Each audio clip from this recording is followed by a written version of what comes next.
Objection! Yes.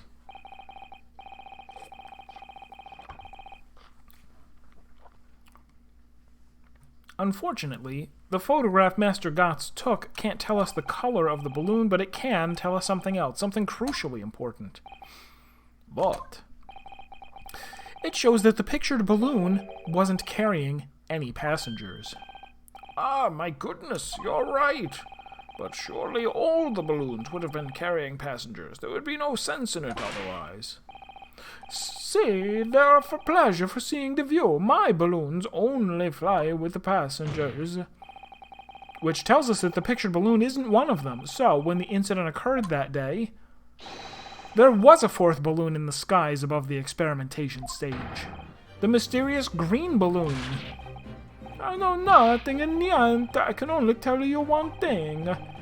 If the balloon was not carrying passengers, then it was not one of mine. Objection! There are illegal tradesmen everywhere you care to look. Clearly, one such entrepreneur decided to capitalize on the opportunity presented by the Great Exhibition and managed to operate balloon flights on Mr. Loon's patch without him realizing. See, the competition is trying to steal my pasta. No, my profits. I did not notice because of the experimento that went wrong on the stage. This fourth balloon exploded at the very same moment Mr. Asman was beamed from the stage below. Right, so them scraps that fell to the ground after and left them scorch marks, they didn't come from the stage at all. It was bits of the balloon raining down. Because no one was in it, it didn't get no attention. A mysterious fourth balloon carrying no passengers, silently floating over the experimentation stage. This photograph shows us nothing more. A stray balloon carrying no one and operated by some rogue trader. It has nothing to do with the case. Its relevance does elude me, I must say. The court has seen sufficient evidence and heard ample testimony already. The prosecution calls for this trial to be concluded.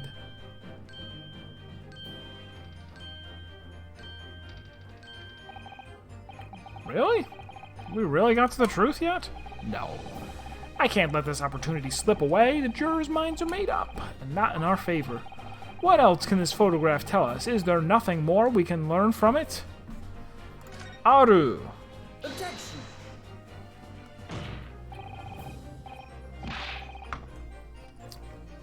Ladies and gentlemen of the jury, wait! Stop reading the paper and eating corn and shuffling cards, and wait! Please don't give your decisions yet. The photograph from Master Gotts may well be hiding one more vital clue. What's that? Oh my goodness, get back. Objection! We're well past the point of mere possibilities. It's time for definitives now, so tell the court. What exactly does this alleged clue in the photograph prove? Cause of the explosion. We can reasonably assume that the pictured balloon was destroyed in the searing heat of the explosion. Yeah, that's right. Yeah, it's not my fault. Evidently, because the bird cage from the kinesis machine materialized in the sky where it had been flying. Have you ever played Quake? Do you remember the telefrag noise? That's what it sounded like. Used to be my ICQ notification, I think. Yeah, it was. And the balloon being filled with flammable hydrogen instantly and explosively ignited. Nuh-uh, that's not what happened. What? It would appear that this photograph requires closer examination. Counsel for the defense, you will highlight the location of this alleged clue. Okay. Of course. If you look closely, it's plain enough to see, and what's shown is linked to another piece of evidence we have, in a way that leads to an unbelievable conclusion. The clue that heavily suggests the real reason the balloon exploded is Waldo. He's right there. You guys didn't catch him. He's right there. Although, I guess since this is the UK version, his name's actually Wally. No, it is this. Take that! The timing of this photograph can only be described as miraculous. If you look, you'll notice Waldo. And if you look over there, you'll notice there's a bright white line that appears to point directly at the balloon. Most likely a ray of light caught incidentally on the film. I'm afraid I can see nothing of the sort. If you look with a magnifying glass, my lord, it becomes clear what the nature of this bright line really is. Zoom and enhance. Goodness, what is that? Undeniably, some flash of light, yes. Oh, golly, do you think it might be lightning? But it couldn't have been a finer day. I believe we may be looking at fire. A bolt of fire heading straight for the balloon. Oh, oops.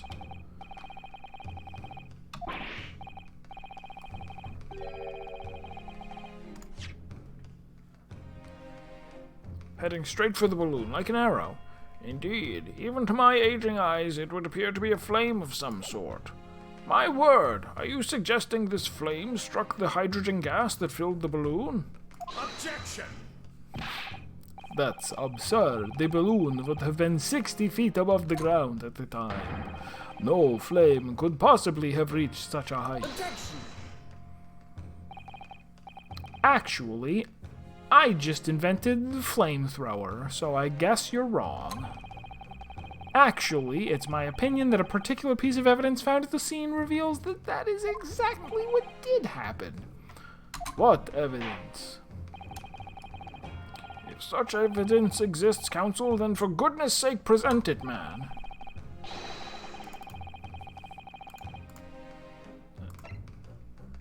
Take that! Take that, thunk! Got him. This was found hidden at the foot of a small ornamental tree near the scene. Good lord, is that a crossbow? An arrow, dipped in oil and set alight, could have been shot from this weapon. Surreptitiously. Sending a flaming hot arrow that no one noticed straight into the hydrogen-filled balloon. Are you suggesting that crossbow was used to deliberately... Blimey, you're right. That streak of light in the photo looks just like an arrow, doesn't it? And then the explosion of the balloon, it was... very likely the result of a flaming arrow from this crossbow igniting the hydrogen gas inside it. You wouldn't actually need it to flame, though, would you? You could just make it hot. You could just heat it over such as a fire, and as long as the arrowhead was very hot, that would still ignite the gas. Maybe. Maybe. No!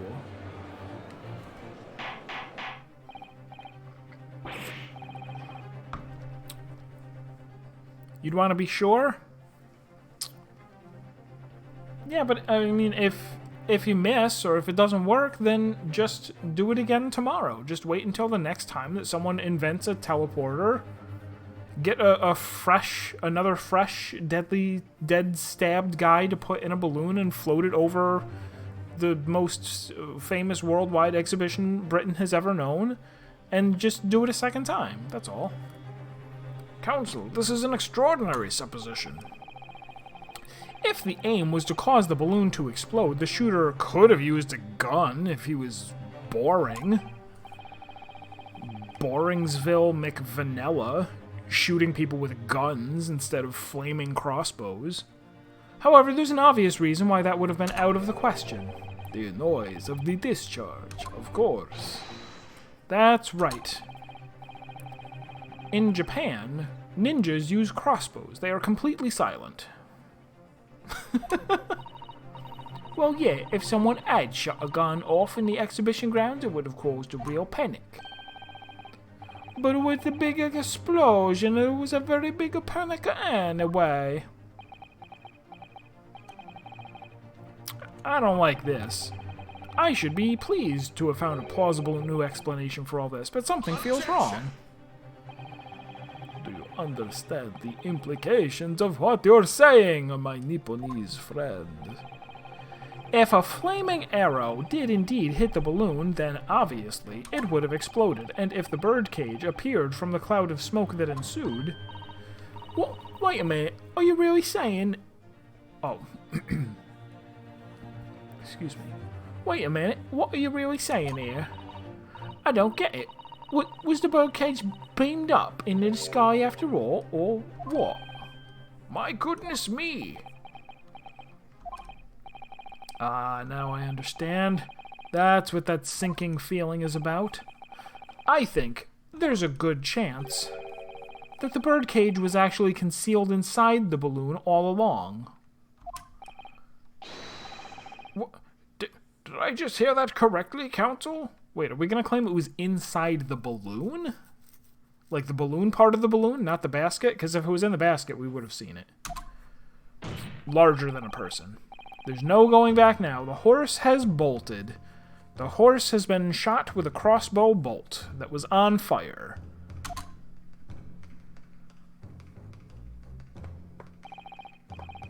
Let's assume, as I said, that the birdcage was hidden inside the green balloon from the start. On stage, when the experiment was started, the birdcage in the instantaneous kinesis machine disappeared in a cloud of smoke. At that moment, the flaming arrow was fired from the ground, causing the green balloon to explode and drawing the attention of the spectators to the sky above their heads. From amid the smoke, the hidden birdcage then appeared to fall down and crash into the crystal tower.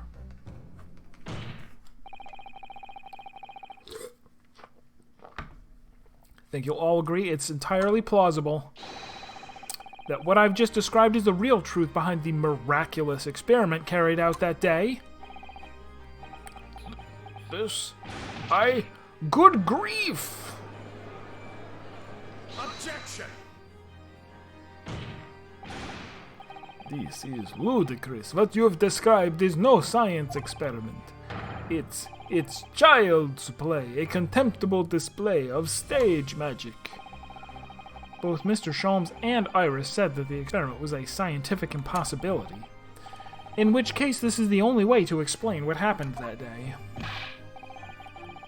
And in any case, the victim's body was found inside the birdcage in the crystal tower. If the instantaneous kinesis didn't take place, how do you explain that? If I may put in a word, as a man of magic myself, such apparent discrepancies can easily be explained by simple deception. Juror number 3. All that would be needed is a doppelganger, someone who looked very similar to the victim, Mr. Asman. And having this other man appear on the stage to front the show as a body double, dubs for emphasis. Yes, of course. So, in fact, Mr. Asman must have been inside the birdcage that was concealed inside the balloon right from the start. That balloon would have been filled with hydrogen. Anything hidden inside it would have been scattered to the 4 winds when it exploded. No one would ever have embarked on such a risky venture. Not necessarily. The explosive force of the balloon gas would very much depend upon the mixture ratio. Juror number 4. Flying balloons are rarely filled with pure hydrogen, but a mixture of other gases, such as helium as well. Helium on its own doesn't explode, but by controlling the gas mixture ratio, the explosive force can be altered. The mixture ratio. Obviously, the victim's body would have suffered some burns. That would be unavoidable. But to such an extent as to render this whole obscene charade... but not to such an extent as to render this whole obscene charade impossible.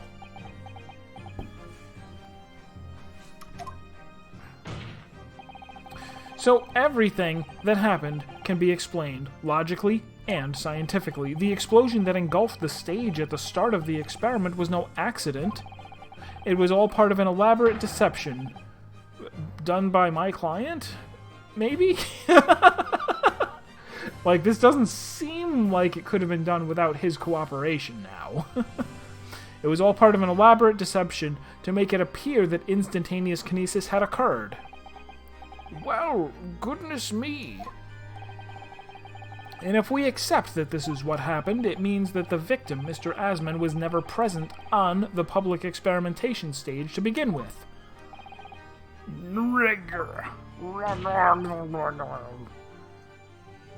In short, he couldn't have been killed by the defendant, who was on stage in full view the entire time. Arg! This will be very hard for the prosecution to counter. Lord Van Zieks can't credibly maintain that Professor Harebrain is a suspect now. This is my stupid client incriminating himself some more. Of course it is.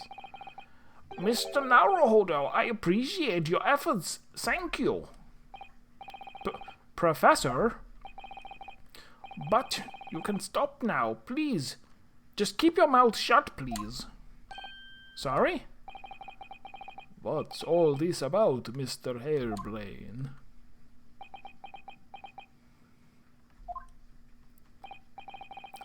I, Albert Harebrain, hereby confess that it was me who stabbed Mr. Odi Asman. Yes, it was me. It was my faithful friend and partner, Andrew the Screwdriver. What? What are you doing? So this is a new Phoenix Wright twist. I mean, I guess we almost had this back in the Edgeworth case 1-4, but this is even more so. This is our client is now like, oh no, you know what? We kind of had it with the Mask to Mask, where you have a client who is like lying to try to get convicted. In that case, it was because he was trying to get convicted of having stolen something because it would give him an alibi for what he knew he was going to get accused of, which was murder in a different place at the same time. So he was trying to get convicted of robbery. And so now we have this guy who's like, I could get acquitted, but it would mean that it would be proof that my science experiment didn't work. So I'm going to insist now that I did kill him for the sake of like scientifically validating my experiment. Defendant, explain the sudden confession. Professor Harebrain, what you talking about? It's what I've said all along. I must protect my hypothesis and my precious machine. It actually is kind of a twist. You'll stand there and claim it was all a trick, all an elaborate prank, but where's your proof? No, you'd have to examine the machine if you wanted to prove it, but then it would all be over. My beautiful hypothesis will be laid bare. I mean, the indignity of it. It's clear that you drew the plans for the experiment, but you didn't actually build it. It's quite conceivable that you were duped, Professor. If you'll just let me, I can prove... Barak! Yes? I will cooperate. I'll do whatever you say. I swear it. So please...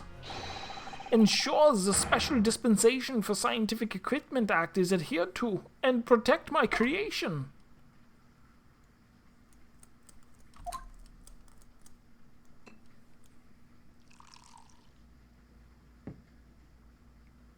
Need a drink before I consider this. Pray, forgive the discourtesy of filling my hollowed chalice at this critical juncture. Hollowed chalice number 78. Here's to my learned Nipponese friend. What?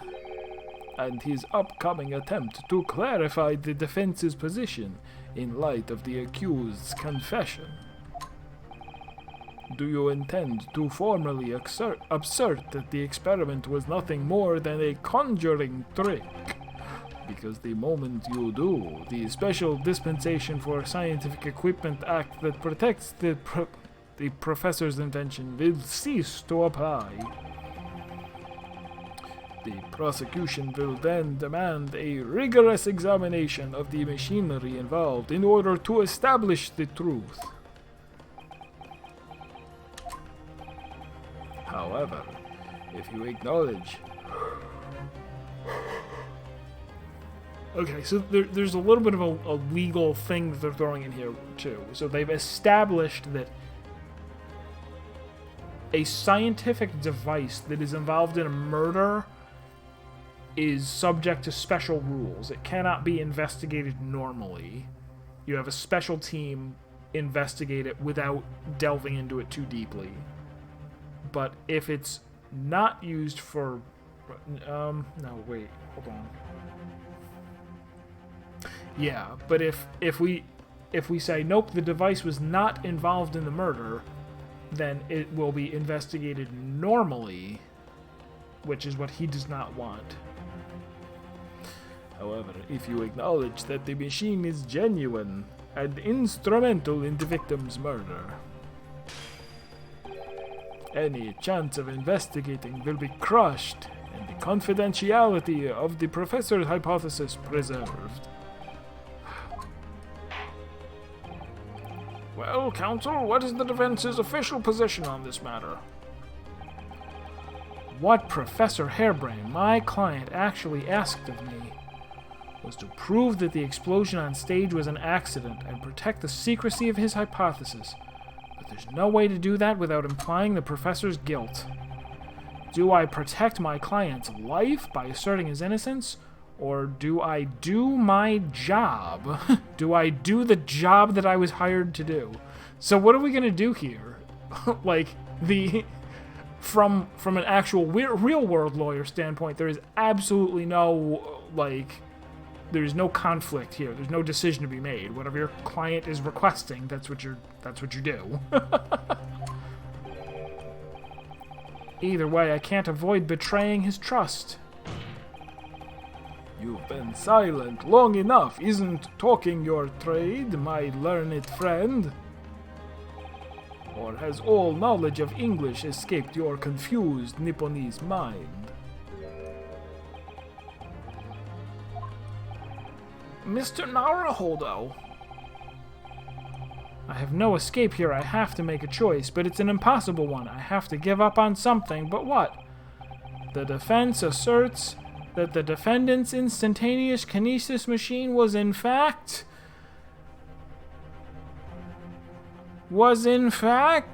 and no matter which one we pick, Sherlock Sholmes is going to barge in. Right? Right? Or can we get a game over here?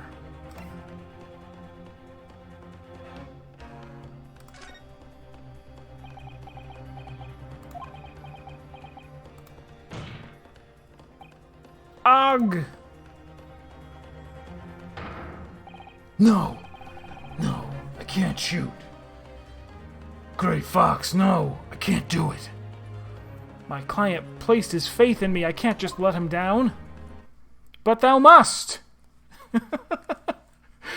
We're getting a but thou must. What must I give up on is not the question you have to ask yourself here. It's what can I protect? Hello again, Mr. Naruhodo. It's been far too long. Susato-san, you're not really here. I'm having a little breakdown. I'm having a little crazy. Oh, well. My first Susato takedown in 6 months. There'll be time to talk later, Mr. Naruhodo. For now, we must concentrate on the task at hand. Which is working out not what I have to give up on, but what I can protect. I guess I don't have it enabled, do I? Professor Hairbrain. Yes? Yesterday, you told me that science is the pursuit of truth. Well, my job is to pursue the truth too. Yes, of course. And personally, I believe that you didn't stab Mr. Asman. I think you've come to realize something yourself too, haven't you?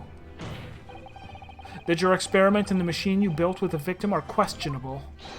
That the truth behind that is what we must both pursue now. Wag! But without umlauts.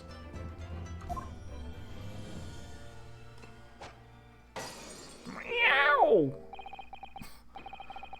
So, you finally opened your eyes. What? And as for you, Albert, you can't ignore this any longer. Ah! Having heard my learned friend's assertion, don't you have something to say? Barak? Lord Von Zeeks? Gosh, I've never heard him speak that way before. Wait, what way?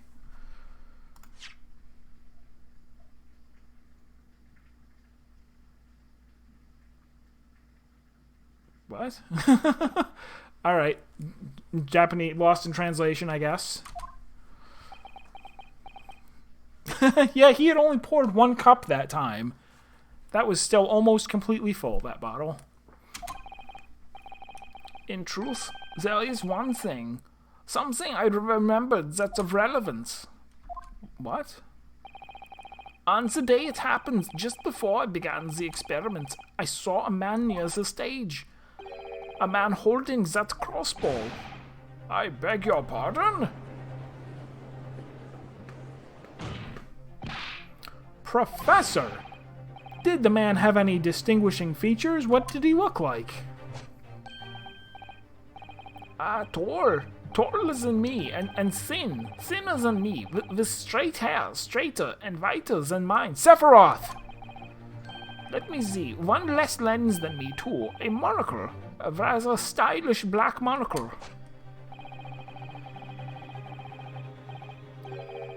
Alternate universe Sephiroth, where he's an aristocrat. But one thing in particular that will help to positively identify the man. You see, I know him very well. Very well.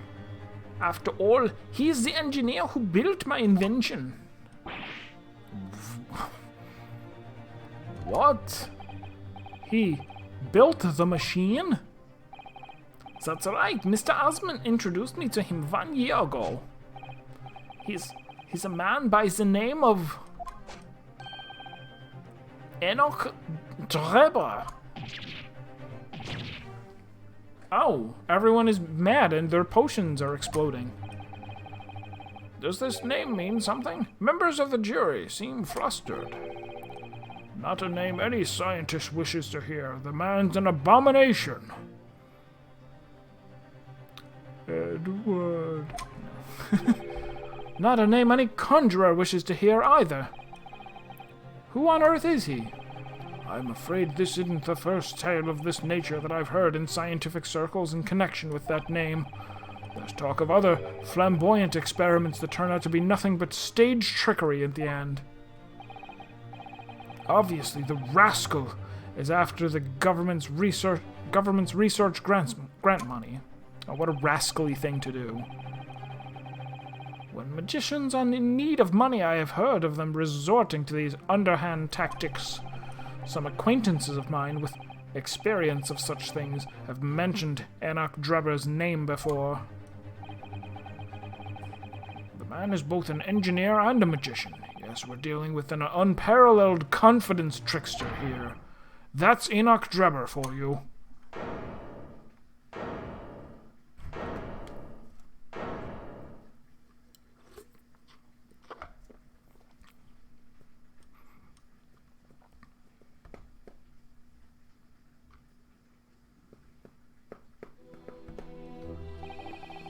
So it's true then. My invention, my great machine, it was just a grand illusion. Considering what we've just heard about Mr. Drebber's character, I'm sorry to say that sounds increasingly likely. Even though no one else believed it, I wanted to.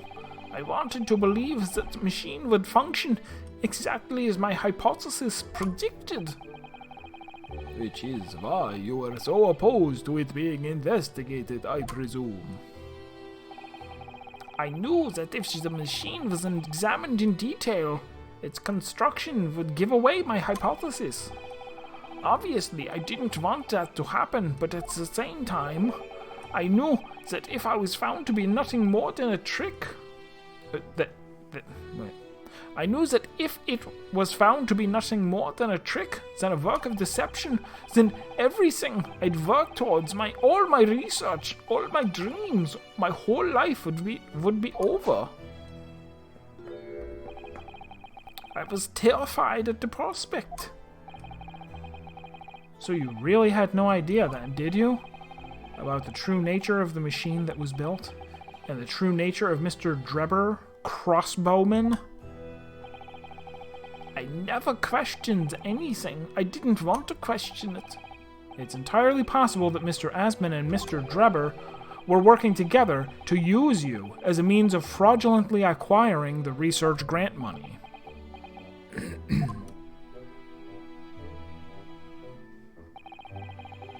When I announced my invention to the crowds that day, in an English accent that doesn't match Heaton styles, it was the finest moment of my career.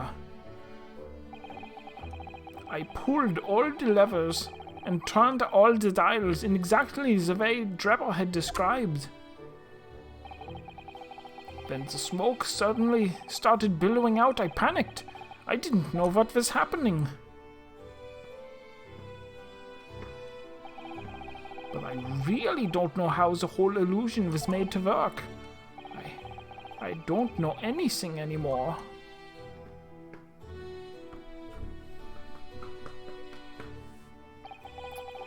So is this trial going to end here?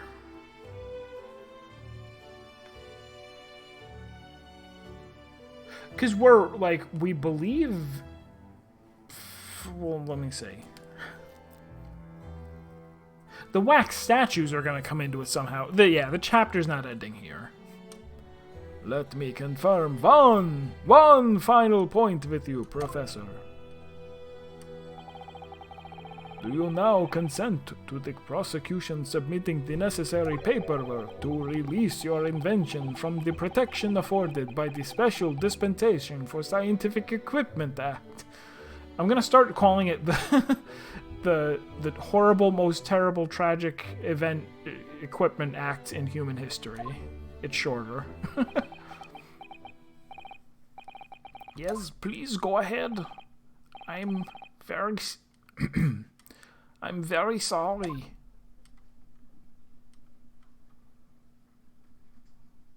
Have a crazy Heimerdinger breakdown. Come on. It would appear that we shall have to suspend proceedings for the remainder of the day now. Lord Van Zieks. My lord. The court has newly been made aware of another party whose involvement in this matter is critical. Yes, Mr. Drebber. Gather information about the man. If possible, I should like him served with a subpoena.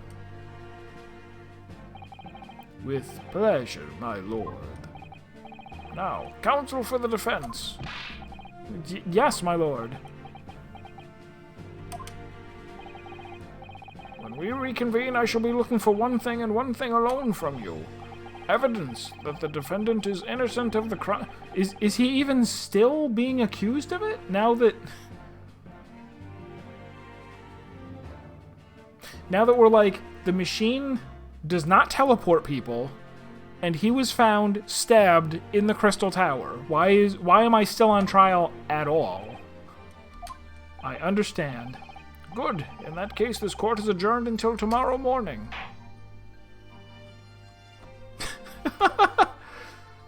I mean, this often happens, that suspicion comes decently away from the defendant to the extent that they shouldn't be on trial anymore. But, I mean, I guess it's the Phoenix Wright staple that your defendant is not innocent until someone else has been found guilty for the crime.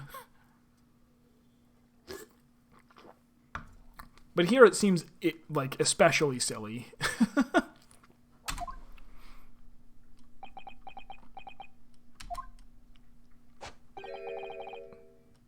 Unless the prosecution's going to claim, like, yes, this, like, we examined it and the teleporter really does work.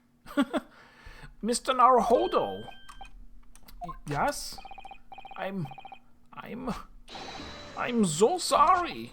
I was wrong. You were right. I tricked you. You trusted me. I dragged you into my mess.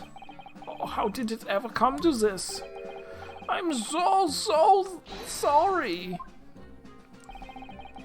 Did you really have no idea, Professor?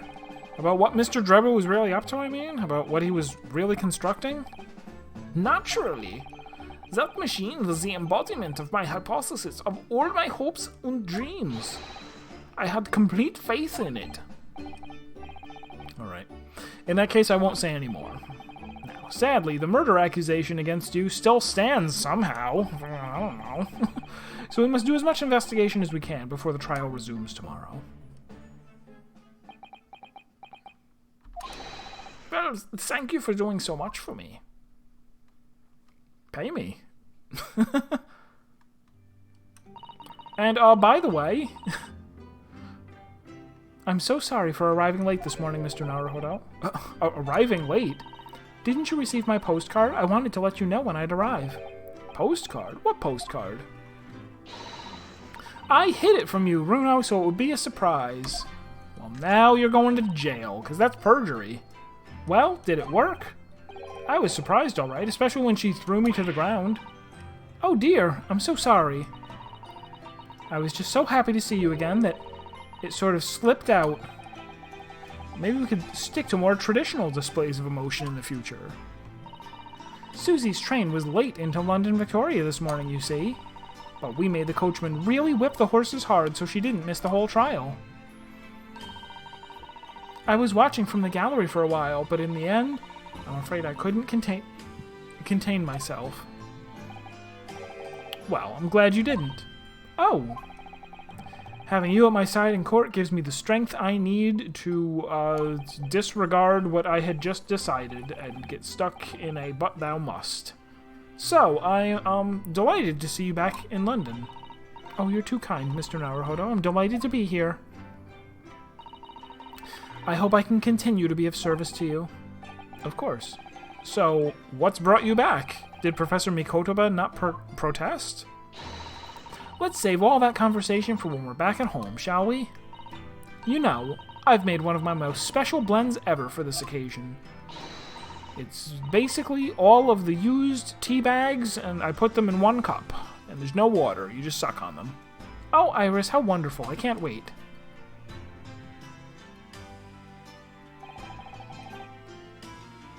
Where'd my phone go?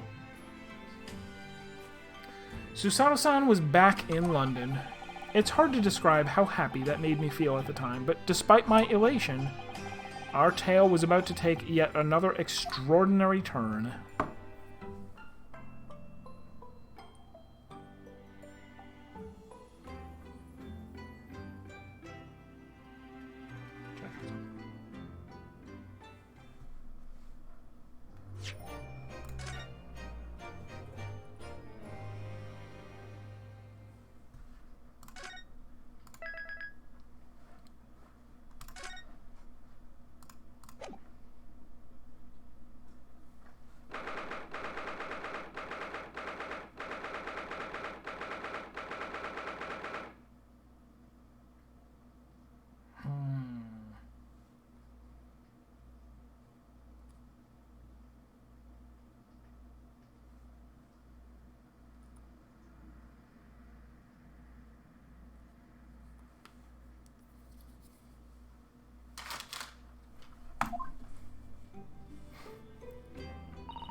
Oh, this room, it's been too long. It hasn't changed in the slightest, though. And it's been some 6 months, hasn't it? That's a long time for things to say so familiar. I didn't know when you might return, and I wanted everything to be as you'd left it. He didn't think she was coming back at all, right? But it has been some 6 months, it's true. So is your father all right, Susie? What happened? And actually, why are you still wearing the Mickey Mouse hat? We have long since left the fair. My father? Yes, Professor Mikotoba. I mean, it was half a year ago, but that's why you went back to Japan, because of the telegram you received saying he'd fallen ill. Very high fever for some unknown reason. That's right, so I was surprised to learn you'd be coming back so soon. Surprised but happy. People don't get better in just 6 months. I think I wrote about it in my letter to you, that it was all a trick. My father is in fine health, and I'm obviously very relieved about that. Well, we're all delighted to have you back. It was quite by accident that I've been able to return to Europe, actually. It's because of a very grand conference called the International Forensic Science Symposium. International Forensic Science Symposium. That's the same symposium Lord Strongheart mentioned. Anyway, I've arrived safe and sound, and all that matters is that I'm here now. After all, I haven't yet fulfilled my promise to you, Iris. Oh!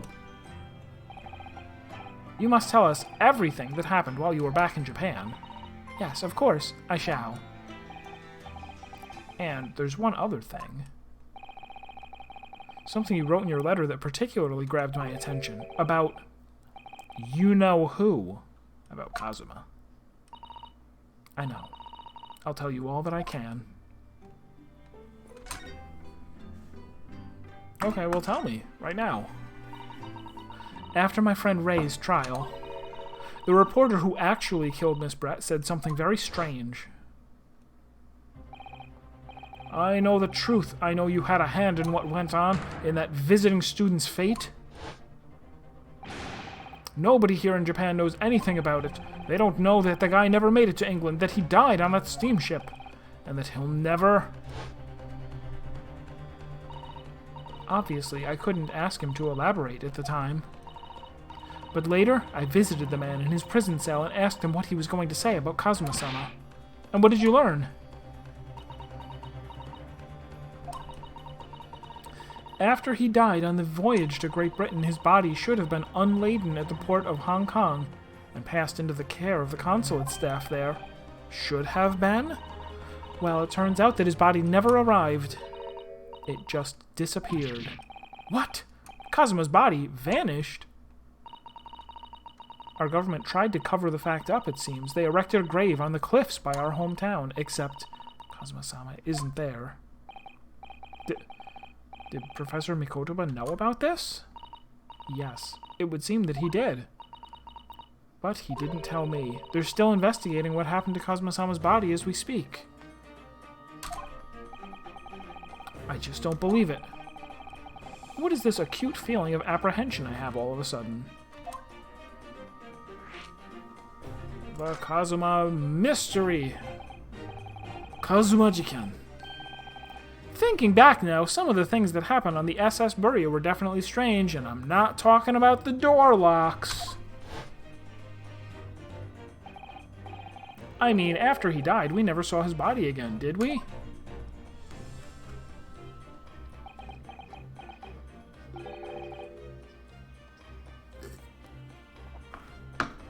Could it be? Could it be that he's actually still alive? Stop it, Mr. Naruhodo! It's too much to bear.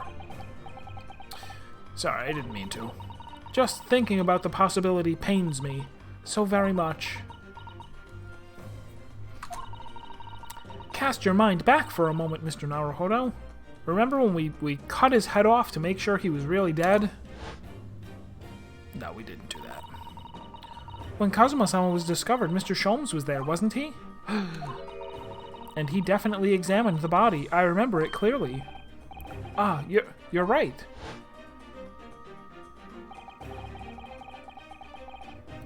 So if Kazuma hadn't actually been dead at all, it would mean that Mr. Sholmes had lied to us. But there's no reason why he would possibly have done such a thing. I suppose that's true, yes.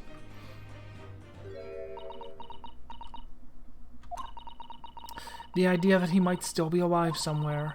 It wants to fill me with hope, but I can't let it, because if it turned out not to be true, then I'd be back at the bottom of that awful pit of despair again. Not despair, that's the worst. I'm terrified of what that might do to me. Oh, Miss Susato. I know she's given the idea the thought it deserves. It's Susato-san we're talking about, after all. So I probably shouldn't push it now.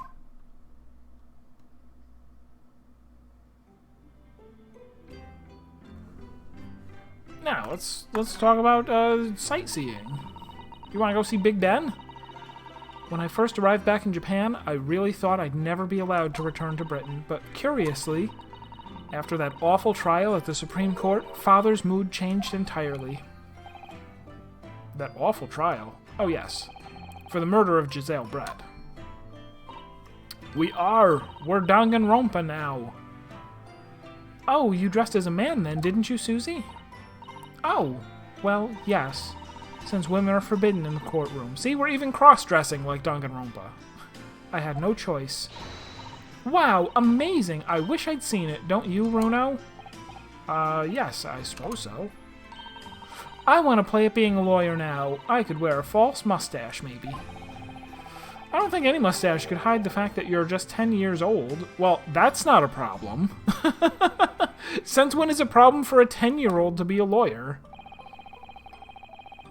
There's something else I've been wanting to ask you, Miss Susato. It's about the real reason why Professor Mikotoba summoned you back to Japan. You said in your letter it was something to do with that convict's loot we found in Mr. Natsume's lodgings, but they still haven't they're really stringing us along on this. Oh no, that's right, we saw it. We just don't understand what it is. That's right, the very large dog collar we found with the bee emblem on it. It seems Mr. Natsume included a drawing of the collar in the report he submitted about his time in Britain. I understand that when Father saw the report, he turned white as a sheet. Why would that be, then? Father came to Britain himself, of course, to study. It was some time ago now, but he stayed for 6 years. I can only imagine that something must have happened during that time, but if he refuses to tell me what it was, then I intend to find the answers for myself. And I've decided that I, for one, won't keep any more secrets. Oh, Susie. That's a very meaningful look Susato's giving Iris there.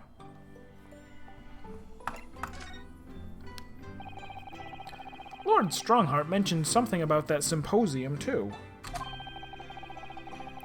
I think he said that investigative authorities from 40 different countries would attend. Yes, and from Japan. My father and Judge Jigoku have been invited. It's something of an honor, I believe. Well, Professor Mikotoba is the leading expert in forensic medicine in our country, after all. But who's the other person you mentioned? A judge, did you say? Yes, His Excellency, Judge Seishiro Jigoku. You've met him, Mr. Naruhodo, last year in the Supreme Court. You can't possibly have forgotten.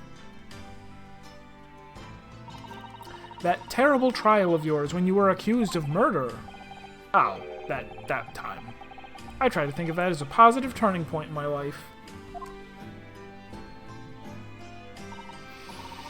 Well, it was Judge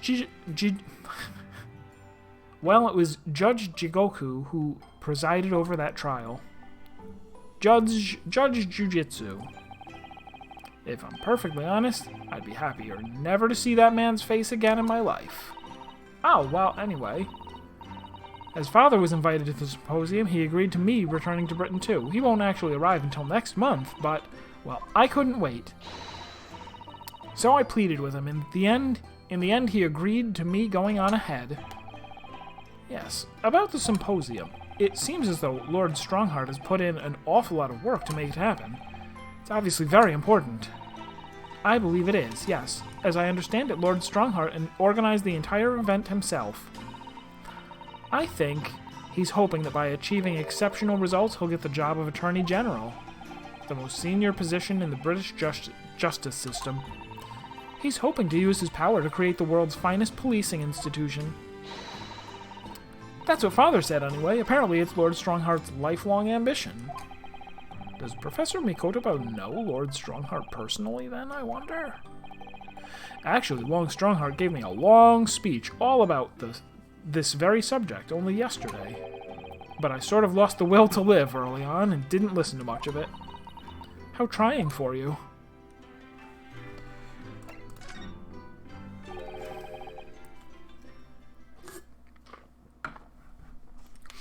Giselle Brett. The woman whose unforgivable actions ended in me being wrongly accused of a crime I didn't commit. Also, killed Iris's father. Let's talk about that. The murder of Dr. John H. Wilson. Yes, Giselle Brett. That's a name I won't forget for as long as I live. Say the other name out loud. The extraordinary thing is, though, it seems it's a name we should all forget. Sorry? Since the incident, our government's intelligence services have been investigating Miss Brett. But it turns out that an English woman by the name of Giselle Brett didn't actually exist. Didn't exist, but how can that be? It was a pseudonym. Her real name was Shin, with 2 N's. And she wasn't a visiting student either. That was a front. A front? Who on earth was she then? Miss Asashin? Miss Asashin. Probably. Her name is literally all our intelligence services have been able to ascertain about her. Nobody knows why or even how she came to be in Japan. It's a complete mystery. But that makes no sense. Where would they get that information if not for a country or something? Like, did they just find a blank passport that had her real name in it without any country of origin? You can't possibly have only found out her real name. You have to know more than that. You're being ridiculous. It's no easy task to be accepted as a foreign student anywhere. What could that woman have been up to? I'm afraid I really don't know. The only thing we can be sure of is that she killed John H. Wilson. Oops! Is that she had some business in our country that we don't yet understand. And now she's been killed, while all the questions surrounding her existence remain unanswered. I'm afraid so. A. Shin. Who on earth was she? And why do I feel as though I've heard that name before somewhere? What? Oh, was it on the list of 4 names? Sure. I'm going to say it was. Here, take that. You're still taking good care of that armband, I see. I'm so pleased. Well, yes, it feels like it wouldn't be me without it now, to be honest. Oh dear. There seems to be a thread coming loose just there. Look. I'd be only too happy to mend it for you, Mr. Naruhodo. Oh, thank you. So scraped it against something again. Always doing that. Then take better care of it. It's all going so well. Until I ruined it. Alright, so I suppose now we... Nope, can't go anywhere.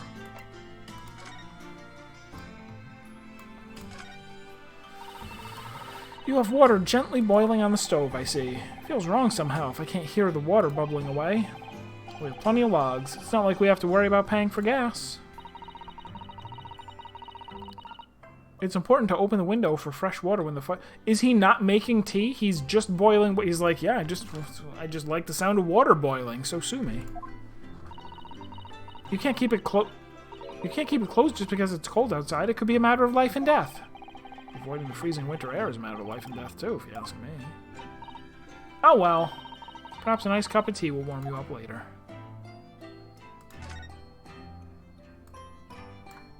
What do you want?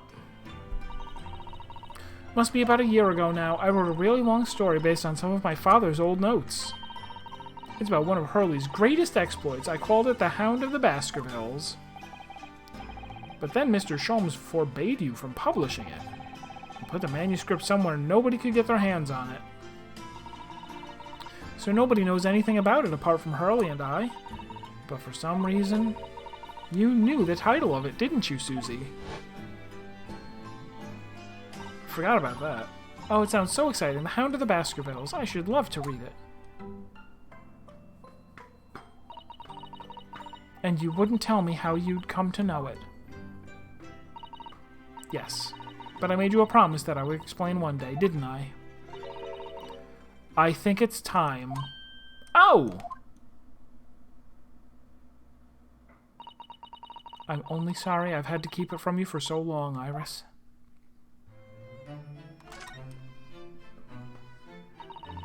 It was completely by accident that I came to know the title of your manuscript, Iris. It was a short while before we left for Japan. I was cleaning Father's study, and I saw something on his writing desk, a large box of papers. There was a label affixed to the box that was written in English. It read, "The Hound of the Baskervilles." What? My Baskerville story? Of course, I had no idea what it was at the time, but Father came in, and... Susato, what are you doing? Oh, Father. Did you look at those papers? Harry, did you put your name in the Goblet of Fire? No, I simply read the label, that's all. Well, put it out of your mind. Sorry? Forget that you ever saw it, and certainly don't tell anybody else about this. Do you understand? I know you understand.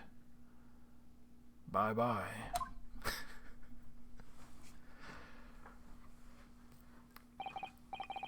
I'm going to war now, do you understand? I know you understand. But what was Iris's manuscript doing in Japan? I have no idea, but when I heard Iris mention the word Baskerville that day, the title just slipped out. I would never have guessed that it was an unpublished account of one of Mr. Sholmes's exploits.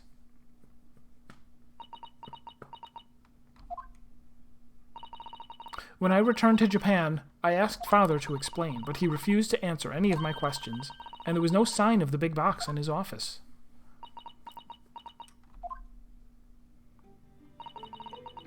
That's really all I know about it.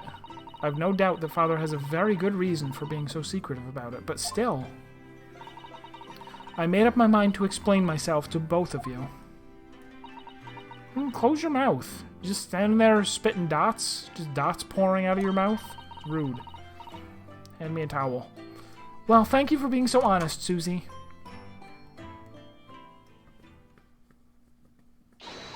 So, Mr. Naruhodo, I'm ready to start investigating if you are. I've committed every detail about the case to memory. And Iris has told me about the disturbing happenings at the Waxwork Museum as well. So, you're fully abreast of the situation already, Mr. Sato. I'd expect nothing less, to be honest. I would think our first port of call should be to investigate this Mr. Drebber, the engineer responsible for building the elaborate machine that was used to effect this extraordinary trick. Yes, a conjurer of sorts by the sound of it, well known in the fields of science and magic.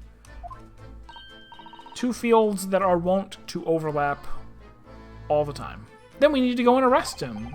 Well, yes, he must know the truth behind this case, so I agree, we really do need to find the man. It sounds like it's a case of tracking someone down. Which is a job for the police, or a great detective. Are you supposed to guess who she might be thinking of? We don't have much time, so we need to get started straight away, I think. Good idea. Well, best of luck then. Oh, you're not coming today? I'm going to Brixton Road shortly for the herb market. But let me know later how you got on, won't you?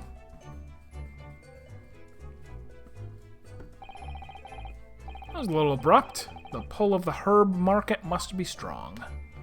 They got herb magnets. No, little girl magnets. That's the one.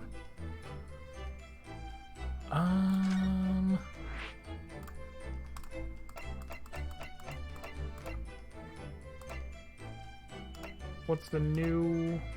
It said new location. I don't think there's any new locations.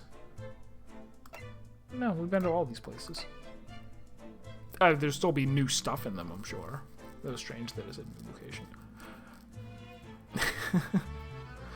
Oh, maybe we'll stop here, though.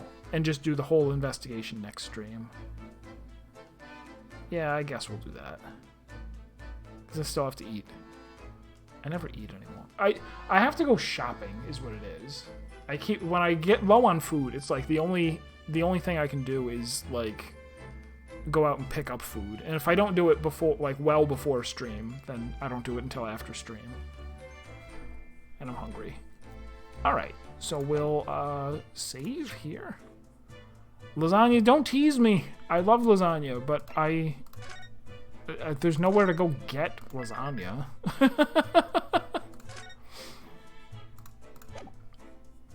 There might be an Italian, but I'm not gonna have, like, you pay like $10 for some like tiny little square lasagna. That's a ripoff, even though it is worth it. Did I already save? Yeah, I did. All right, so we'll be back. The plan is to come back Saturday and do the investigation, and I will keep an eye out for person guys.